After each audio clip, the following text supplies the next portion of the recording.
It's still. Oh, there it is. We're live. Yeah. It's live. There's always this like live delay. It's like, did we? Oh, okay. What? Okay. You're live. What's going on? So, happy Friday, Augustonians. Welcome back to Lit Friday. And if you are joining us for the first time, I'm Jessica Lene, the curator and host of this monthly digital program. Each month, we invite poets, writers, artists, philosophers, and thinkers of the African diaspora to join us for a reading and interview. So if you're interested in keeping up, follow the August Wilson African American Cultural Center on Instagram, Facebook, and Twitter, where our amazing social media coordinator, Dylan, keeps us all up to date. I do have some bittersweet news. The bitter is that due to wanting to provide a more extensive submission date for the 4 August One Act competition, we've decided to postpone it for now. However, the sweet means that in October, we will have the incredible and vibrant Black feminist writer, Jewel Gomez, join us to discuss her book, The Gilda Stories, and the extended fictional universe that she's built around her main character, Gilda, who is a Black feminist vampire living through the histories of the world. I figured it would be an amazing way to end October, as it is officially scary season, as well as to have some Halloween fun. But Jewel Gomez will be with us on October 29th, and we hope that you will be too. Tonight, however, we are honored and excited and over the moon to have Anais Duplan with us to discuss his book, Black Space, on the Poetics of an Afrofuture. I was like, where did I put it? It's right here. It's beautiful. It's a beautiful cover. And it is an amazing book. I can't tell you all how giddy I was at the level, at like the amount of information and history and references, and how like my mind was frothing, right, with excitement. And then to have it be in such like a tight package, right? It was just kind of, it was a dissonance that really added to like the experience of it. But Anais Duplan is a trans asterisk poet, curator, and artist. He is the author of the upcoming book, I Need Music, which should be out this year. Did it come out already? In like a week. It's coming out in a week. October 1. And it comes from Action Books. Congratulations. Okay, a book of essays, which we'll be discussing tonight, Black Space, on the Poetics of an Afrofuture from Black Ocean, came out in 2020. A full-length poetry collection, Take This Stallion, which is also incredible, from Brooklyn Arts Press, which was published in 2016. And a chapbook, Mount Carmel and the Blood of Parnassus, from Monster House Press, 2017. He's taught poetry at the University of Iowa, Columbia University, Sarah Lawrence College, and St. Joseph's College. His video works have been exhibited at Flux Factory, Data Editions, the 13th Baltic Triennial in Lithuania, Matthew Gallery, New House, the Paseo Project, and will be exhibited at the Institute of Contemporary Art in LA in 2021. Did it already go up, or are we like 2 weeks away? It's happening like now-ish this month. It's happening now. So I guess, yeah. So after this, get on Google, go check it out. If you're there, go see it. As an independent curator, he has facilitated curatorial projects in St. Louis, Chicago, Boston, Santa Fe, and Reykjavik. He was a 2017 to 2019 Joint Public Programs Fellow at the Museum of Modern Art and the Studio Museum in Harlem. In 2016, he founded the Center for Afrofuturist Studies, an artist residency program for artists of color based in Iowa City's artist-run organization, Public Space One. He works as a program manager at Recess. Thank you so much for making time to be with us. Thank you for having me. Yeah. And I gotta update my bio. I don't even work at Recess anymore. As of a couple weeks ago. So it's like a brand new, fully just a teacher now. Where are you teaching? I'm teaching at Sarah Lawrence Bennington College in Vermont. So I'm like commuting up to Vermont once a week. Where am I teaching? City College and the new school. Okay, so those are all places where you can go get the word, get the good word from Anne. if you live in the area, and you're gonna read for us, right? I am gonna read. So I am going to read an essay from Black Space called New Black Music Is This.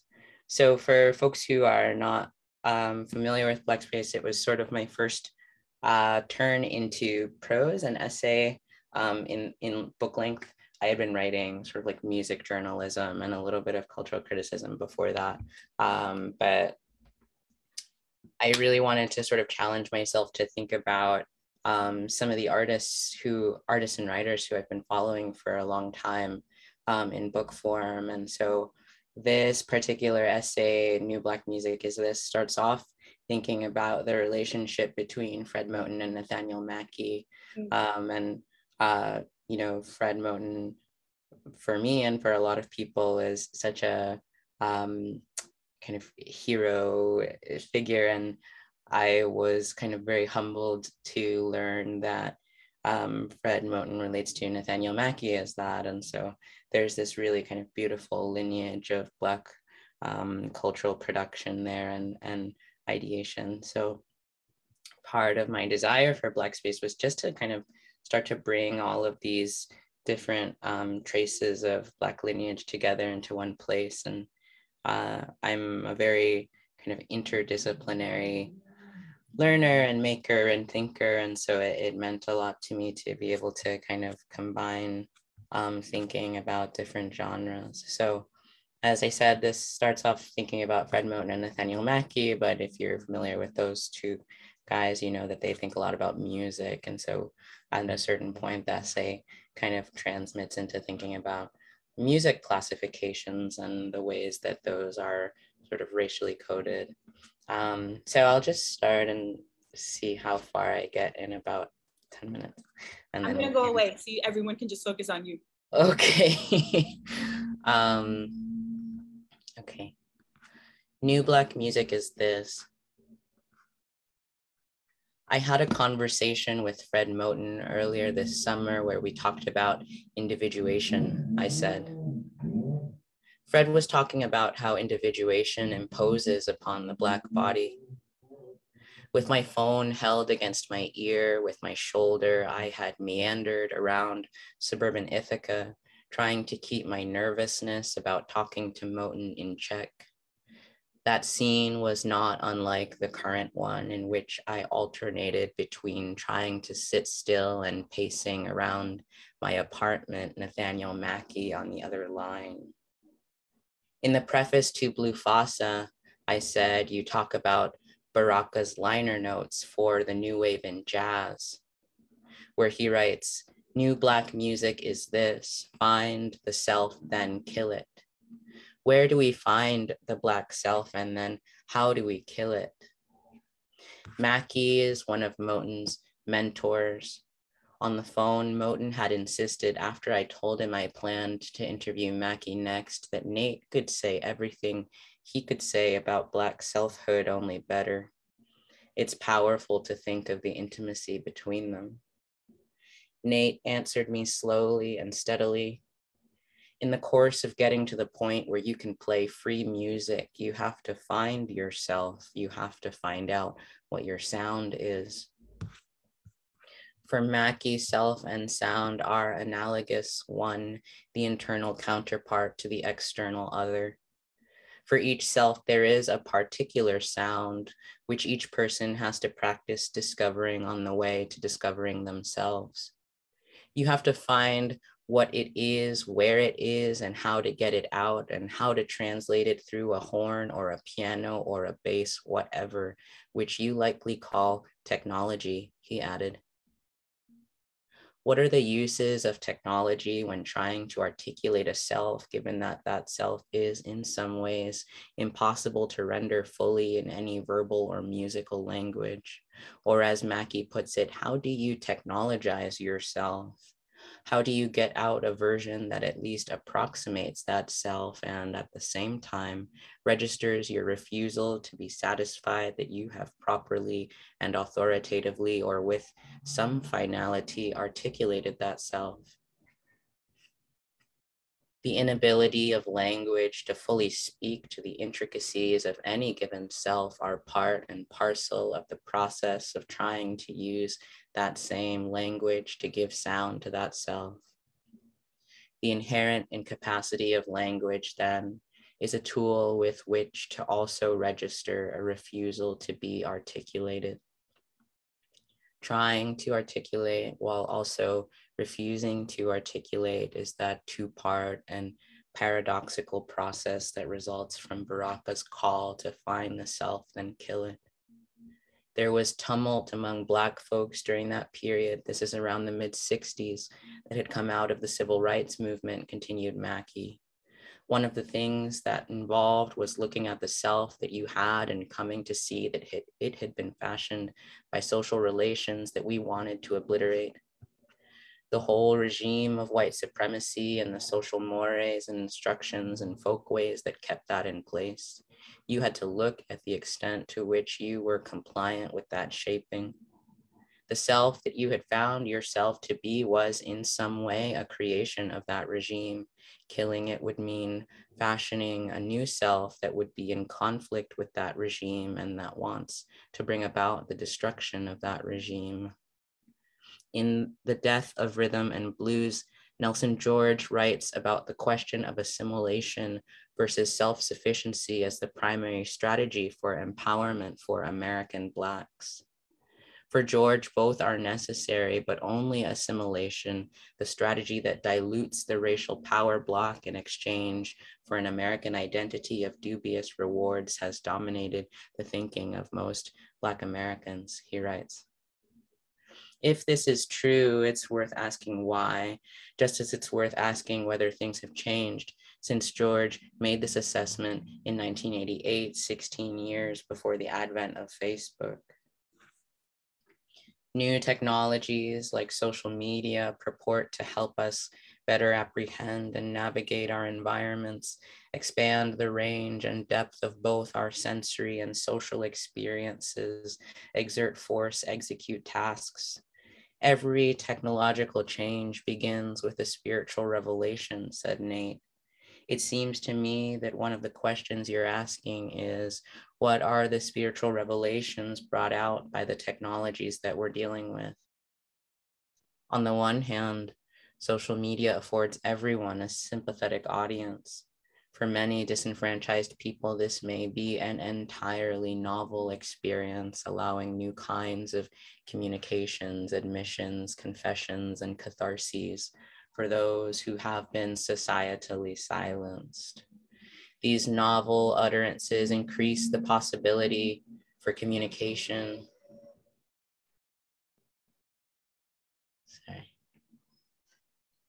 These novel utterances increase the possibility for communication within communities in the way that encoded lyrics and songs have served as a means for Black people to safely communicate with each other in hostile surroundings. What these communications on their own can't prevent, however, is the way they are encoded and categorized by other agents in these hostile surroundings. The music industry's categorization of Black music as race music, for instance, derisively emphasized the differences between Black and white musicians' work. The term was replaced by an alternate classification, rhythm and blues, between 1948 and 1949 by major labels like Billboard, after independent labels had already begun to make the switch. By the time that large music industry players revisited their language, however, the idea of segregating the music of Black performers had become well ingrained within the American psyche, writes Lawrence Redd in Rock, It's Still Rhythm and Blues. The matter of whether historic segregation of Black and white cultural production is a result of, or whether it's led to, continuing xenophobia is a frustrating chicken or the egg question.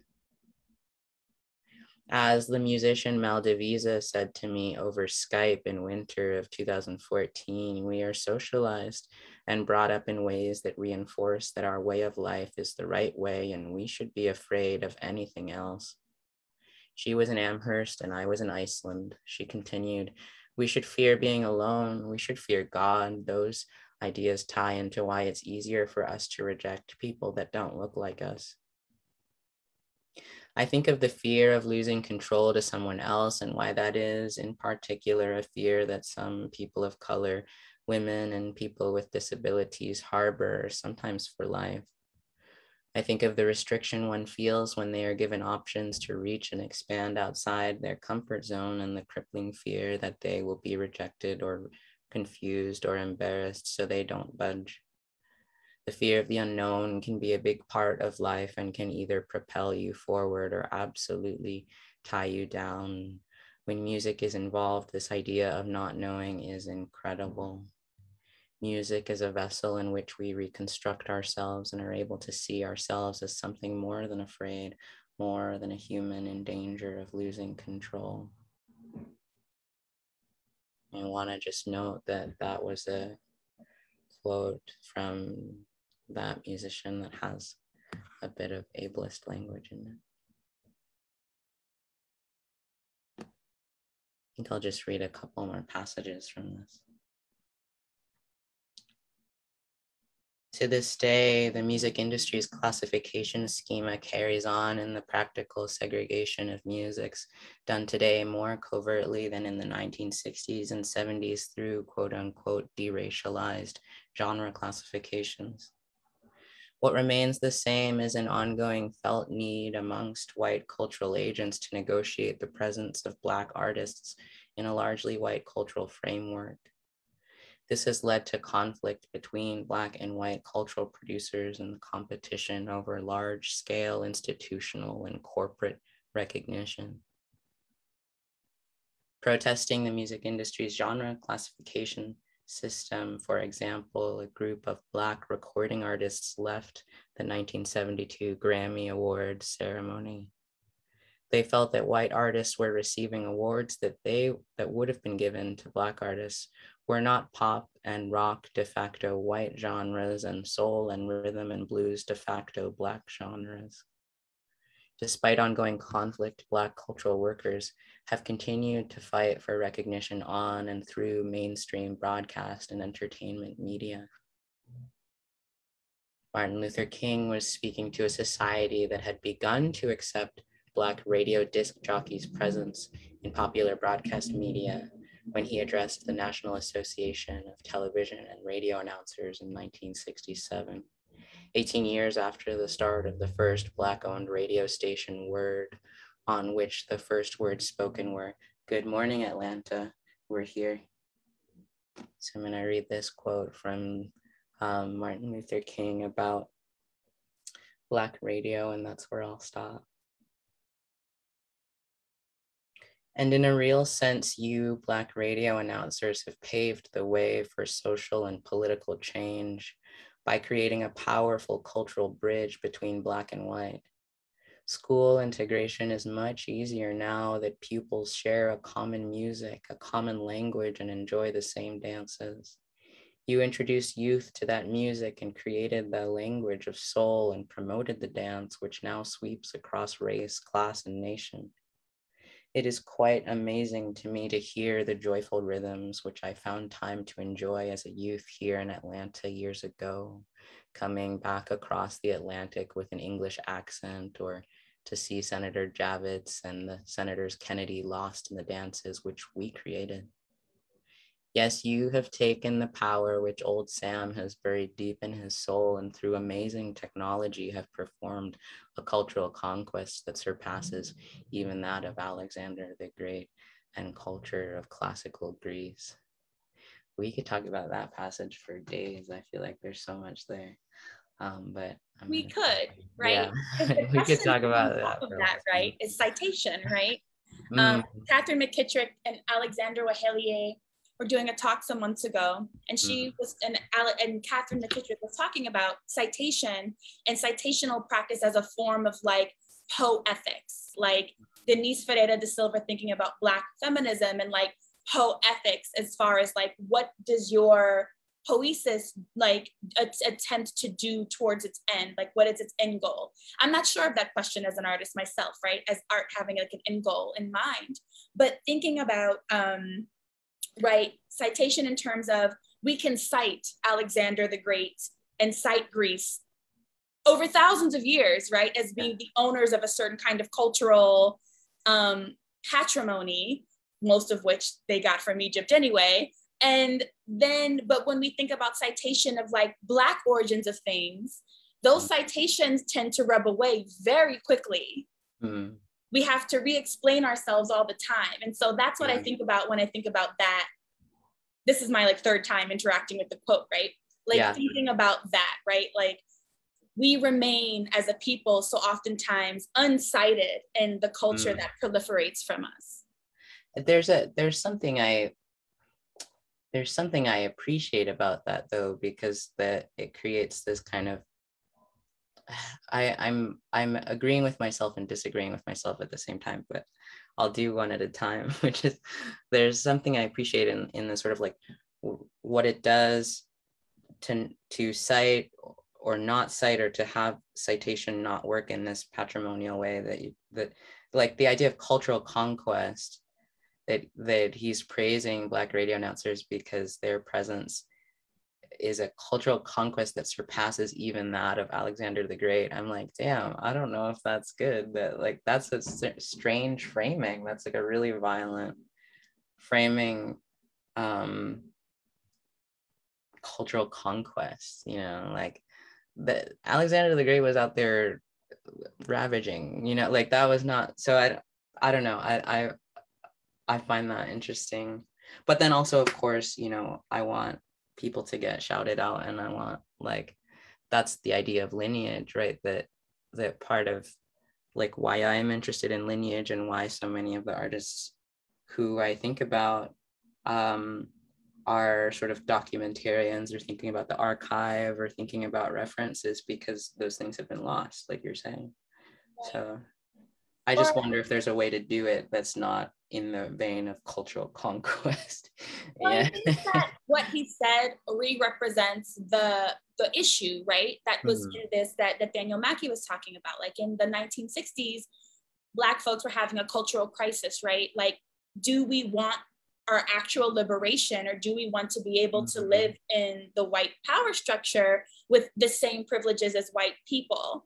And Nelson George concluded in 1988 that the majority of Black people chose what seemed to be the safest option, the option that provided the longest survival, right? And that was to assimilate. And then in another place where you were interviewing or speaking with Justin Philip Reed, he mentions the same question, right? Like, the issue here is, do we want liberation, or do we want white power or white privilege? And I think that that's, even though we're asking it here to one another, and obviously through reading your book, I find out more people are asking this question, it remains, I think, a question that also has within it the issues that we have to face, maybe like a Black community, when it comes to like gender construction and expectations, how we form our movements like Black Lives Matter around, you know, kind of like Black male martyrdom at the expense of like an entire kind of supportive community made up of people who identify as women who are Black. And so it ends up being a question that pushes at so many things, and it keeps reappearing throughout Black space. So like, what place did that question hold throughout the book for you as you thought of all the things you thought about?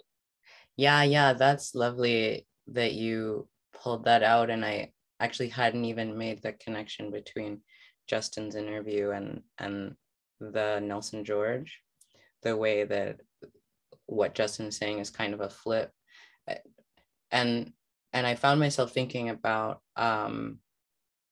violence, because that's what Justin and I were sort of talking about, was the sort of state-sanctioned violence, state-sanctioned sort of bearers of weapons, and then non-state sanctioned violence. And you know, I always think about this Stokely Carmichael essay, which I don't think I mentioned at all in Black Space, but I think the title of the essay is something like The Problem with White Liberalism, or something like that. And he's talking about, you know, we know this, but he's talking about how white liberals love the cause until the cause means that Black people are gonna get armed and kind of respond in a physical way. And then there's a sort of knee jerk, like, oh no, we can't, that's not, you know, that's, and that's still such a palpable response. I was reading that essay with a group of students, and one of my students who was white, we read the essay together, and then my student was like, but it sounds like he's saying that Black people should be violent. And I was like, maybe that's what he's saying, you know? Like, So there's still like a sense of like, but that can't be the conclusion, or that can't be, you know. And whether or not you think you know, sanction violence or what have you, it is interesting that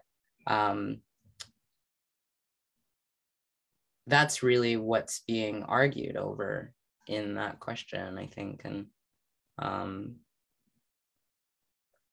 the way where power is assimilation still sort of means that Black people remain as non-sanctioned, you know, agents of violence, and the other way is kind of clearly a conflict. You know, there's sort of a clear kind of like there's something to be duked out there, you know. And I don't think people like that as much, like any people, you know. Like I think in general Americans, and maybe the whole Western world, I don't know, I don't want to make generalizations, but we tend to be fairly conflict averse. And I think that's interesting too, because when I'm, you know, reading Black Space, of course, there are all of these world events happening, right? Afghanistan, you know, now underneath the governance of the Taliban. We're thinking about all of the Haitian migrants that have arrived at the Mexican-American border, and the different kinds of visibility and language that are used to represent, you know, Black migrants and migrants that would be considered to be of mestizo and European ancestry, or mostly indigenous ancestry. And we're thinking of those terminologies. And then we're also focusing on the way that the international community, as we know, is like, you know, we're thinking of Germany, France, England, maybe perhaps Spain and Portugal, right? And the United States. Right, perhaps, you know, thinking about the way that this is the exclusive international community that gets to decide what's violent and what's not. And so violence now is kind of thought about in terms of like a physical action against someone that causes organic harm, but at the same time, it's not violent, right? To ignore when an atrocity is happening, and also ignore that physical violence in the world on the part of the international community seems to be increasingly reserved for Black migrants attempting to cross the Mediterranean, and Black migrants attempting to cross the Caribbean, and Black migrants attempting to cross across Latin America itself, and the anti-Black environment that is there, that is just as complicated as here. And so like, these are all the things that kind of flew into the front of my face while I was reading. And then I was thinking about freedom. This is another, this question of violence throughout the book, this question of, do we assimilate or do we try to tear it down, right? As these two extremes that we're forced to negotiate within, right, as Black people. And then thinking about where freedom lies. And you made this very interesting comment where you were like, how do you know that your freedom is not predetermined by the traumatic systems in which you've been grown in? And I wanted you to talk more about that question, because it like slapped me, right? It's like we all have this ideation of freedom, and it's very much this safe ideation that almost like requires the maintenance of the violence that you're talking about, right? Yeah, that's a really lovely framing of that. I think that this is what I get frustrated, I think, sometimes with just the language of opposition, because I feel like it sort of in this indirect way relies upon the thing that it's opposing, you know. And I'm like, can we just not talk about white people anymore? Like, one time I said that at a reading and these white people left. I was like, and you just like, wonder for a moment, you're like, did they leave because they're like, oh yeah, we'll leave, it's fine, we're getting out of here? They're like, I don't care why they left. I was like, congratulations.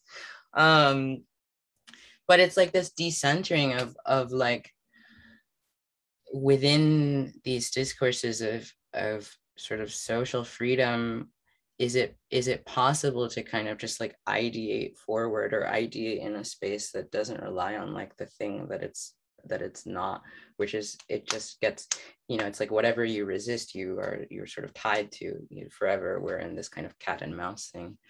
And so for me, I'm interested in, you know, whether it's sort of like futuring and these traditions of Black futurity, or we can think about prefigurative politics and in anarchism, these sort of discourses that allow that you can live in a space of distance from this kind of like dichotomy or binary, like in the present, and like not wait for some future moment when, you know, this social group will stop doing this thing and this social group will start doing that, and it'll be, you know, it's like, okay, great, I hope that happens, but I don't have time, you know.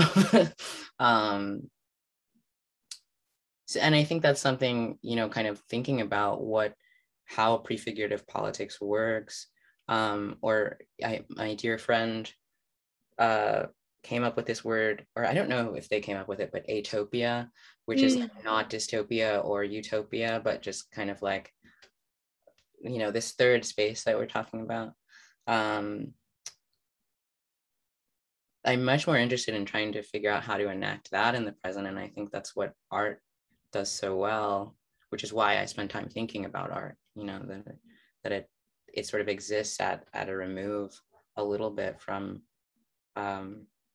you know, the present, or it allows us to look at the present in a different way.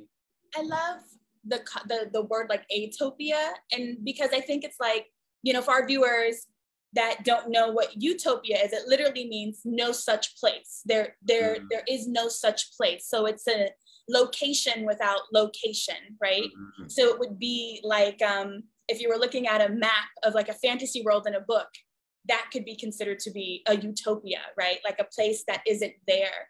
And so a dystopia is just, you know, very strangely, because it's a negated word, it negates itself in itself. To say that it's dys doesn't necessarily bring it into being itself. Yeah. But the idea of the atopia, right, is almost like, it does do that, right? Because it opposes the idea of the not being there, and it lifts it up into existence, like when an island comes out of the ocean or whatever. And so, like, I love that idea, especially when we're talking about Afrofuturism. And one of my questions is, like, as you talk about Afrofuturism throughout the book, it's very much about Black individuals, right? Like Black people going through an experience of self-exploration and really starting to agentially question everything, almost into the absurd. Like, we'll question your hair, question the time on the clock, question why you wore a dress today, question your glasses, question this, question that. And just going through into like this absurdity, fun level of questioning in order to build your own autonomy, right? And it seems like that's a huge part of Afrofuturism. But to me, that makes Afrofuturism more of a process, right?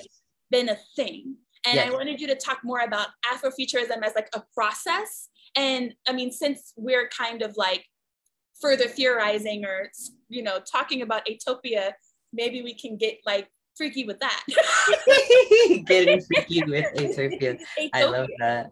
And I'll be happy to tell my friend that this word was received well, but I've started to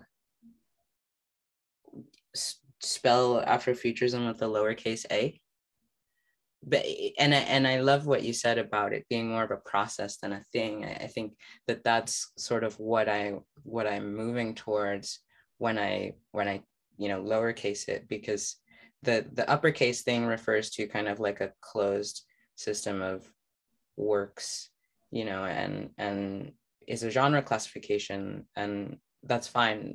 Those are useful. But when we think about sort of what we're talking about right now, which has to do with sort of like prefiguring and this kind of highly individual process of you know, questioning everything to the point of absurdity, and in that trying to discover something new, I think it becomes important to like rid that of its like specialness a little bit, like, because when it has the capital A, it seems like something that belongs to certain people or like a class of creatives or something, and instead of something that like you and I and everyone you know, in our community and people we don't know, like, could do on their own, you know.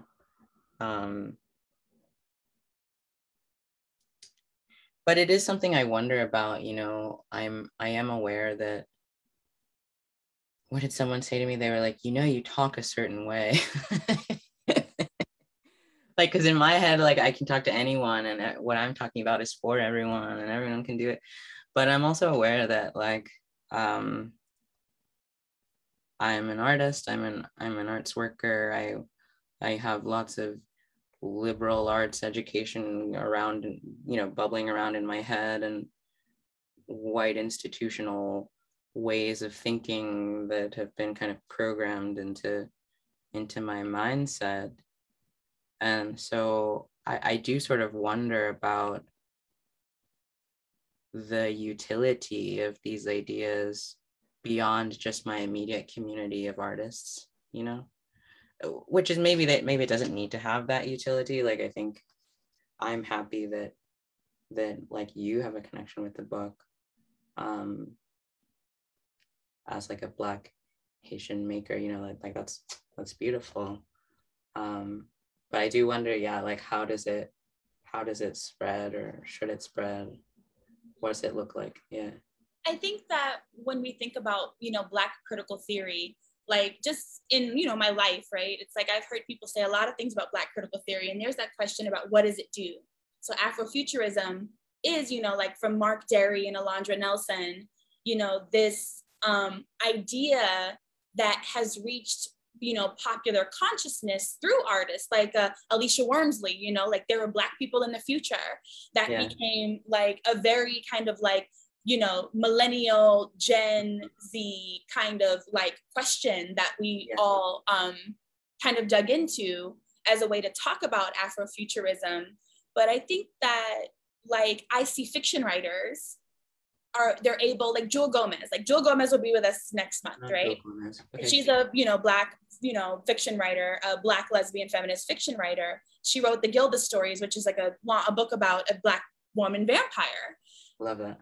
But through the world she created and the relationships that Gilda has, you can see all of the theoretical information in academia, how it's acted out in real life. But it doesn't have to have that name, right? It doesn't have to have that name of critical theory or Afrofuturism in order for you to have an example of living that life on a page in front of you, right? Because so many times I think that books, like, even just like comic books even, can be like a text, like a blueprint for just people imagining their life in a different way and possibly becoming, you know, brave enough to go forward. So I think that's what art can do. Like, sometimes you can see it in music, like Lil Nas X, Montero, that video, like, it's there, right? Like, the one that's Mutu is there, the critical theory is there. Yeah, it's there. The idea of rethinking, like, queerness in a Christian context, like, it was a crazy video. And so many people saw that and related to just the idea of revision, right? Yes, like, people were like, this is revised, and I love it. Just as many people were like, this is horrible. But that brings me to my question about pop, right? So I love the relationship you describe at the end when it comes to pop music. And I'm gonna find the quote. Okay. So you write, you say, I try to produce a highly understandable version of myself if I could just be like pop. And I wrote, on the surface, it seems as if the avant-garde, which you discuss in the book, which people relate to like experimental, highly theoretical art, right? And pop may be opposed, but then I think of Black music and the nuanced places our inherently avant-garde works come from and how they become popular, world-renowned culture, right? Like, if you think of an example is like Migos in that song Bad and Bougie. I couldn't meet one person who couldn't find an excuse to say bad and bougie, right? That's a very, like, being bad and bougie is like a very like kind of Black consciousness that comes from a particular experience. And even though it's very avant-garde, it still became so I pop, see it. Yeah, right? yeah, yeah. Pop level rap song, right? And so I wanted to ask you, like, what is the relationship between pop and avant-garde for you as an artist? Wow, that's so beautiful. I almost want you to answer this question, but I think that some of my favorite works. Okay, let's take Tony Coates. Are you familiar with? So Tony Coates, for other people, is a Black video artist, and he's so fascinated with pop music, and he usually has these like imageless, almost like my friend once characterized his films as like slideshows, which they kind of have like a slideshow quality. There's no images, they're just, there'd be a background with some color and some text, and the text moves, and there's music in the back, and that's usually, you know, what's going on. And the back, and he hasn't made any of it. Usually the text is some, you know, critical race theory, and then the music will be like Death Cab for Cutie, or like so, you know, just like wild choices, but like pop. And you can tell that like as a maker, he's so interested in pop, and maybe in a sense like conceives of these works as like, you know, like homages to the music video. Like I think that like in his mind, in a way, he's making like pop work, you know, he's like making work that like appeals to a pop sensibility. But just the way his brain is set up and just like who he is as a person and the way that he thinks about the world, like when that kind of person sets out to make a piece of pop, it comes out like this really strange thing in the middle that's so amazing to me. Like that's how I think of myself, and it's how I think of like a lot of makers whom I love are people who like set out to make like a piece of pop music, but they're just so strange as people that when they try to do that, they get like this wonderful result. It almost sounds like I'm sure everybody remembers the movie Scream, or maybe I'm aging myself, but remember when they had the voice box that they would make the phone calls through and scream when they were like calling their victim? It's like playing Britney Spears through one of those. Yes, that's so good. Slightly like distorted and scary. Yes. But you can still kind of recognize it's Britney Spears. Yes, and so what that made me think of, like this thing that's happening right now with the way that Jordan Peele is impacting the horror genre, like Candyman, and right, like all the, I mean, he wasn't the director of Candyman, but he was on that somewhere. Like he was one of the writers. He co-wrote with Nia DaCosta and one other person. Yeah, and it just had me thinking about like what results of these, like Get Out or Us, are these, right, like intensely popular films, and but also, if you, going back to what you were saying about like Montero being like suffused with like critical race theory, like I was watching Candyman and I was like, which one? Candyman, the new one or the original? Oh yeah, the new one, yeah. Okay. And I was like, this is like high level contemporary Black art discourse about, like, there's a scene, I don't know, have you seen it? I saw it. You have feelings about it though that I can tell. I do. Yeah. Okay. But there's but no, I want to hear what you have to say. Okay. But the scene where there's like the two Black curators in the museum, and they're talking about, oh, it's so impressive that you know, included so much abstraction in your show or something. And they're having this conversation, which like sure advances the plot in a certain way, but also just seemed to me like this like highly insular like commentary on the state of like figuration in Black contemporary art.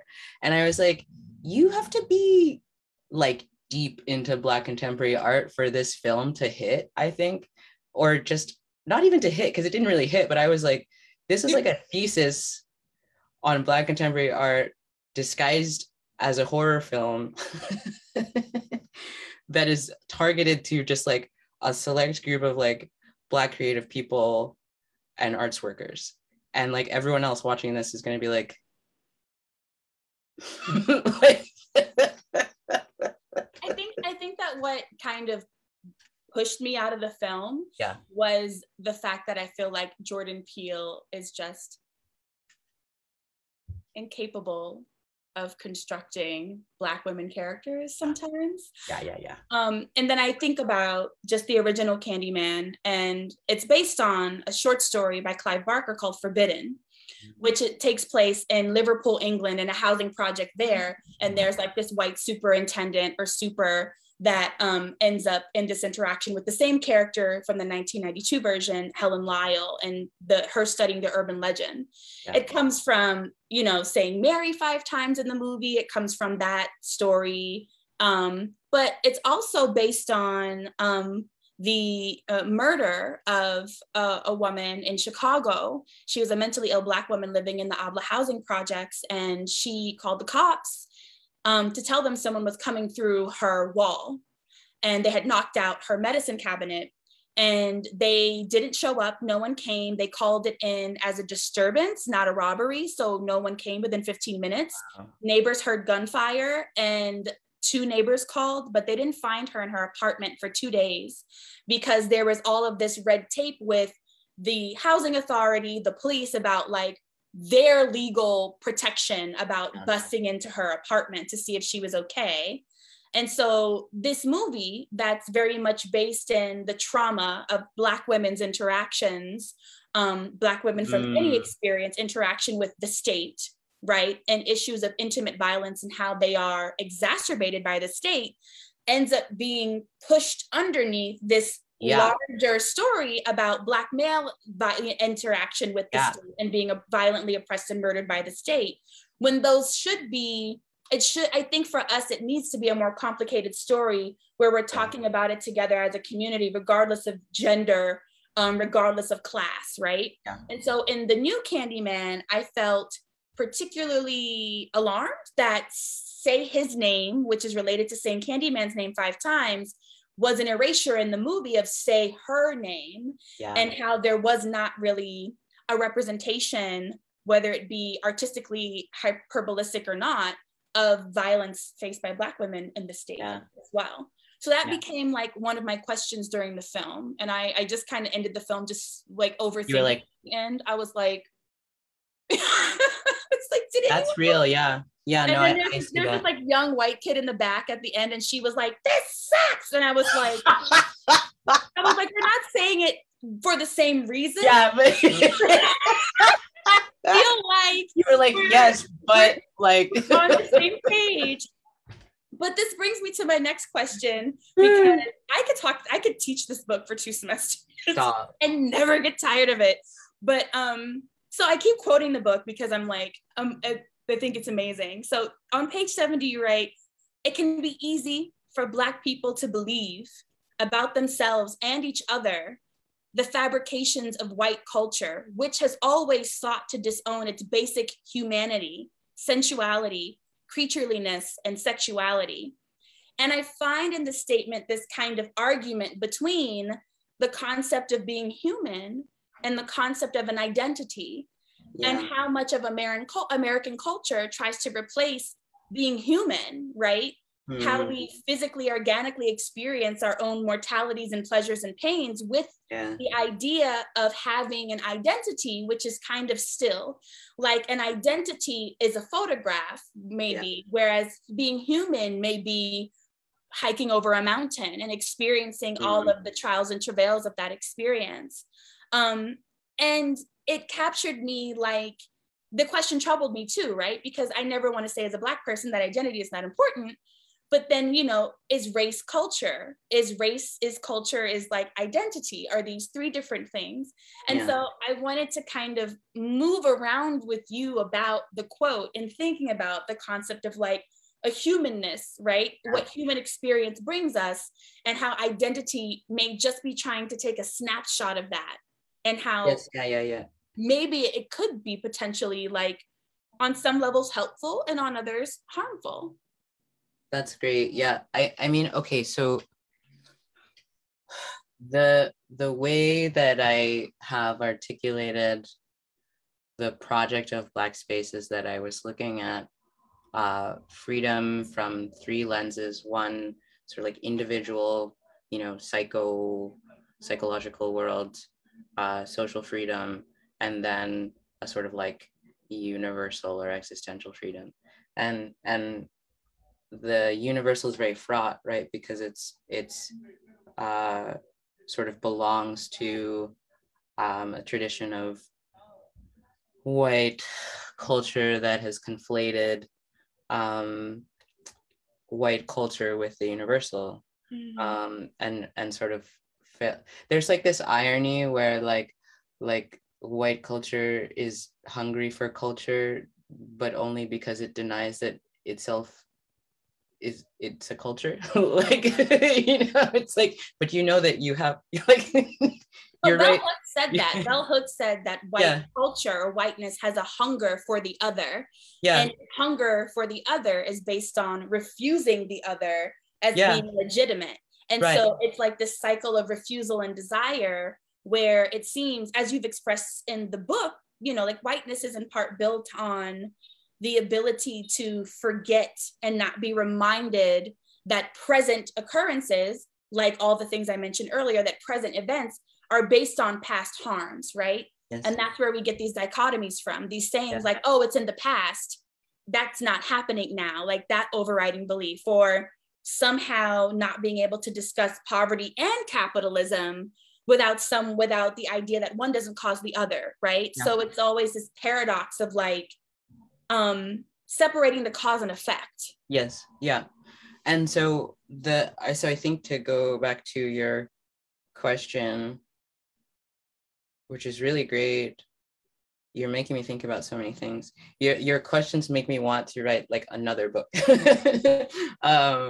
But identity belongs to the first two. It belongs to the psychological world and the social world, and then the quote unquote universal or the human is without identity, right? That's supposed to be the point, is that it regardless of identity, this kind of like modern idea of like transcendence. And so I was like, what would it be like first to decouple white culture and the universal, right? And so then we relegate white culture back to the social realm. Mm-hmm. But then what's left, is there something left, which is the human? And then what does liberation signify without identity? That's a very Sylvia Wynter question. Yeah? Yeah, I think she would say that maybe it's like the connection with the environment, right? Like our vulnerability, like our humanness that's universal is based on like how vulnerable we are to the environment, because, right, billionaires don't realize that they're not going to Mars.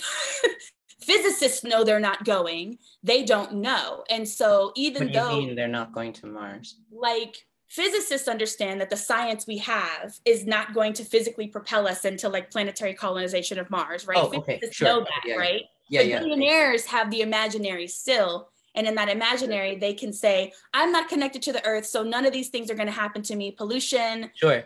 Yeah. Climate change, all these things are not going to happen to me. But maybe being human is the fact that the Mother Earth is going to get you eventually. Gonna get you, yeah. And like the rhythm is gonna get you, but it's like Mother Earth, right?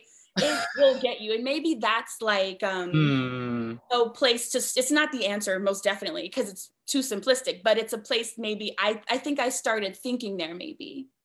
Okay, yeah. Just an admission about Sylvia Wynter is that like I can read Catherine McKittrick's prose about Sylvia Wynter. Like I can read Sylvia Wynter through Catherine McKittrick, but Sylvia Wynter's prose, for whatever reason, like I love it like somatically and in a sensory way, but I never feel like I absorb it in the way that I want to. I just have to spend the time. But I had to read it 20 times to be like, oh, yeah. Yep. Okay. I see what you're doing there, right? Yeah. And so thinking about just like my last question, I love the interview, like how you wove the holding the phone, the tactility of an interview. You're on the computer. You just describe what it's like to do that. I am also a great lover, obviously, of interviewing artists and writers. And I just wanted to know about if you have a process for that, like if you have an ethics behind it, if you have a process, and how did you choose to talk about the interviews that you talked about in Black Space? Because I imagine that there's so many more than that you've done, or the archives or the recordings are actually 2 hours long, but we're just getting like a snippet of it. Pieces, yeah, that's really lovely. Well, I mentioned before I started reading that I had this, for a while I was like doing music journalism and interviewing musicians in that like genre, which to be honest with you, like music journalism just never like slapped the way I wanted it to. Like, yeah, and when I read it, like the prose just doesn't do it for me. It's like reading a book about food. Like it's not, I just want to eat it, you know? Right. This is Gloria Hurston, everyone. Sorry. But that's my tangent about music journalism. But just to say that like that was a way that I had done many interviews. And then I also had this have this background in like the social sciences, like anthropology, and kind of studied that in school. And so I also have this kind of like ethnographic, you know, the ethics of participant observation and all of that. And so they come together. And then I'm just like extroverted, so I like talking to people. So all those things like come together. So as far as like which ones I chose, it had to do with like essentially the way that other people appear in Black space. I wanted to stay away from transcripts. I wanted to stay away from like, I'm reading this exact verbatim, like this is how these two people who I am not related to in any way had a conversation about this topic and how wonderful, right? And I was really inspired by Jace Clayton's book, Uproot. I don't know if you, but it's sort of written in this like investigative journalist style where he's traveling around the world and it's a story and you get wrapped up in the story, but also he's delivering information that he's gathered from people that he's interviewing. And so, sorry, I wanted to kind of allow you to get wrapped up in like the ideas that I'm talking about, the theory, the story, the kind of feeling of it, and then to have like people's voices be part of that fabric. And so I wove in interviews and people like the thing that's fun for me is to like see like Maldivisa's in this section, but like they also come back later in like a different section. And so people are just popping up where their voices are adding to the conversation. And I sort of did my best to, you know, figure out, okay, this part of this interview is part of this conversation that I'm trying to create in this chapter, and to sort of create this panoply of voices. Again, going back to lineage, so that it's never like, oh, these are just On's ideas that he had in a vacuum and sat down and how great for him, you know, but to think about this community that I participate in, and bringing that to the surface. And I also think that, and this is my last question only because of time, but thinking about the structure of the book, I love things that are, you know, like the book is very like in between, while very much like it very much points to like, it's using techniques from all of these genres, but it's a very kind of smooth, like integrated, like braid, almost like those braids that have like 5 strands or 6 strands, you know? And it ends up just being a unit on its own, but it's so much information that one of the first questions I had was, how did you hold this like in your mind? Because the book is definitely a journey. There's like a psychological and interpersonal journey that happens. And the last line of this is probably like my favorite. And I'm going to read it, even though, you know, I'm going to read it. And it says, "Thank you.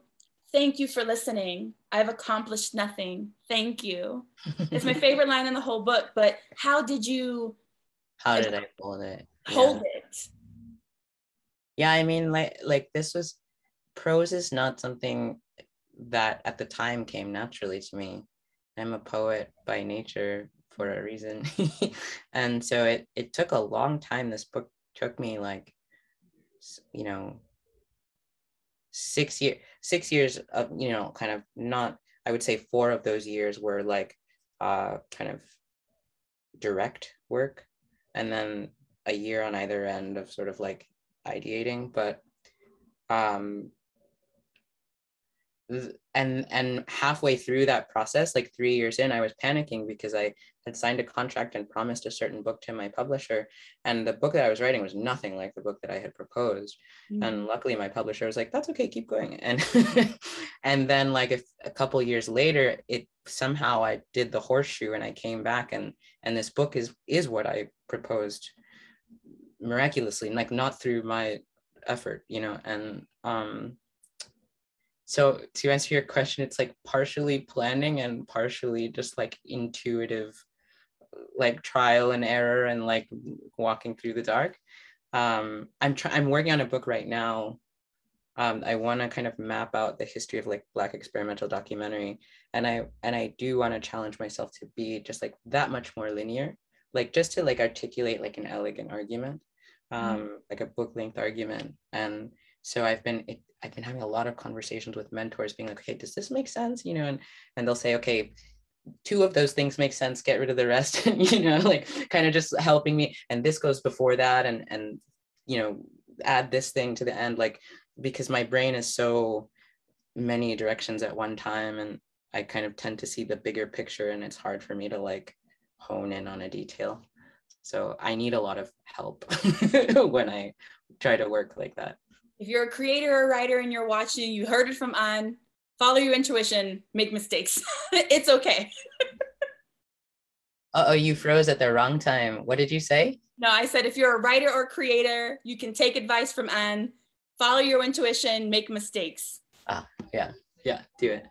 Well, thank you so much for spending time and going a little late with us. Oh, it's lovely. Dylan's gonna sign us off now. I just appreciate the time. I'm so grateful to you and anyone who was watching this. I sort of lost awareness of everyone except you. It was such a nice conversation. Oh, thank you. I do my best to make sure it's not dry. No, I mean, I didn't find it dry, but absolutely not. Absolutely not. Rachel Kabukala, who's a friend of mine, says, "Thank you so much for this beautiful conversation." Oh. Thank you, Rachel. All right, Dylan, we're ready.